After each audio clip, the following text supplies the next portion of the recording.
Ave Regina, Mater misericordiae, vita dulcedo, estes nostra salve. Alleluia, alleluia. We praise you, O God, we acclaim you as Lord. The white-robed army of martyrs praise you. Alleluia, alleluia. The Lord be with you. A reading from the Holy Gospel according to St. Matthew. When the Magi had departed, behold, the angel of the Lord appeared to Joseph in a dream. He said, "Rise, take the child and his mother, flee to Egypt, and stay there until I tell you. Herod is going to search for the child to destroy him." Joseph rose and took the child and his mother by night and departed for Egypt. He stayed there until the death of Herod, that what the Lord had said through the prophet might be fulfilled. "Out of Egypt I called my son." When Herod realized that he had been deceived by the Magi, he became furious. He ordered the massacre of all the boys in Bethlehem and its vicinity, 2 years old and under, in accordance with the time he had ascertained from the Magi. Then was fulfilled what had been said through Jeremiah the prophet. A voice was heard in Ramah, sobbing and loud lamentations, Rachel weeping for her children, and she would not be consoled, since they were no more. The Gospel of the Lord.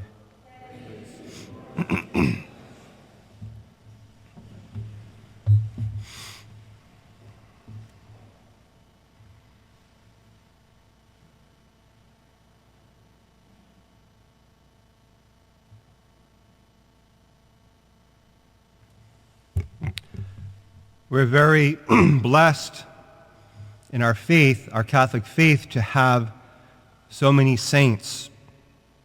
They're not just examples for us, they intercede for us. They desire friendship with us. But for me, the only challenge is that every year I keep adding more and more, and it's hard to keep up with all of them. It's hard to think of all of them. And this time of year, one of our great saints that becomes very evident for us, we hear it in the gospel, we see it in the manger, is St. Joseph. And I can easily forget how important St. Joseph is. St. Joseph, we can have many different saints. I'm sure we all have our favorite saints, but he's definitely one that God has given to us, the church has given to us to look up to ask for his intercession. And he's an important friend for us individually, but also for the church.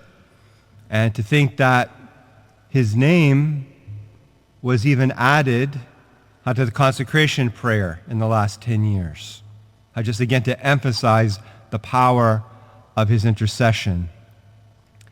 When we look upon the gospel today, when we reflect on it, we're again amazed by St. Joseph's attentiveness to the Holy Spirit, his attentiveness to hearing God.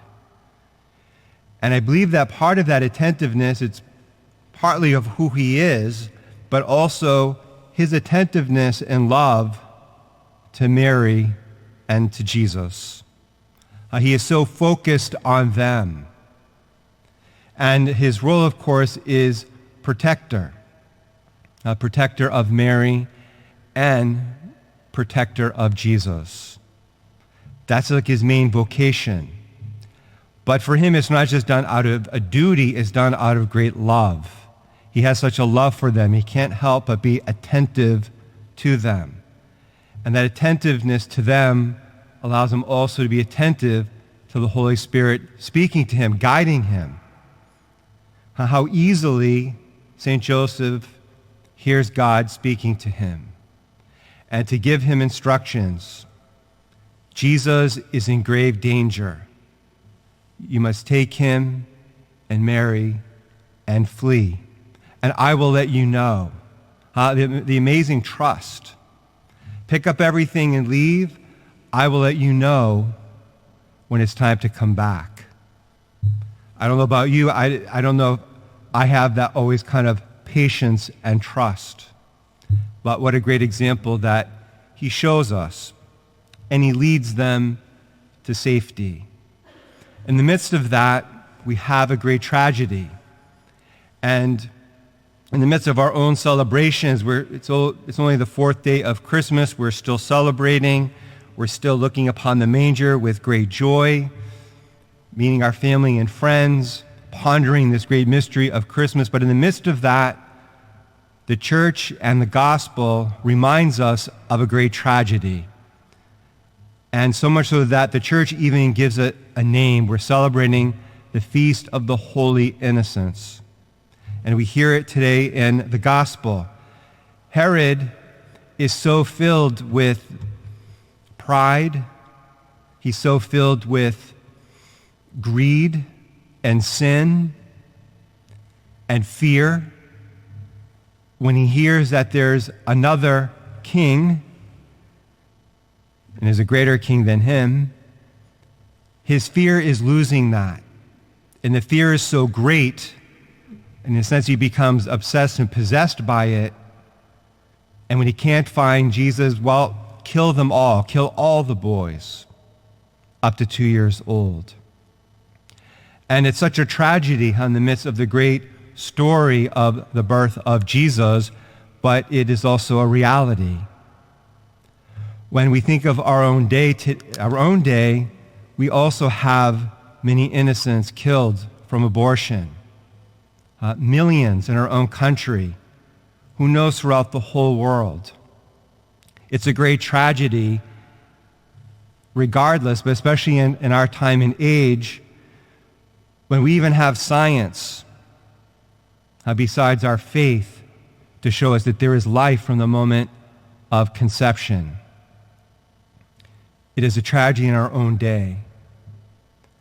I would say let us go to Joseph.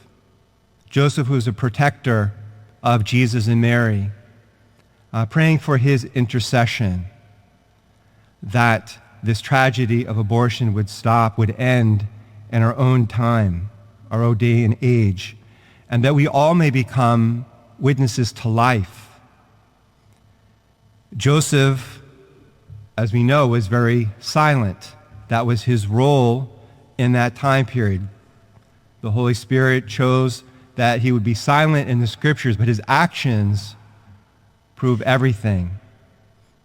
In our day and age, our actions also need to prove something. We need to show and witness our Christianity, but we may not be called to be silent. We may be called to speak out for life. From the moment of conception to the final years. And so we go to Joseph. We ask for his intercession for an end of this tragedy in our own life, the many innocent, and that we may celebrate all life. Regina Celi, letare, alleluia, qui aquae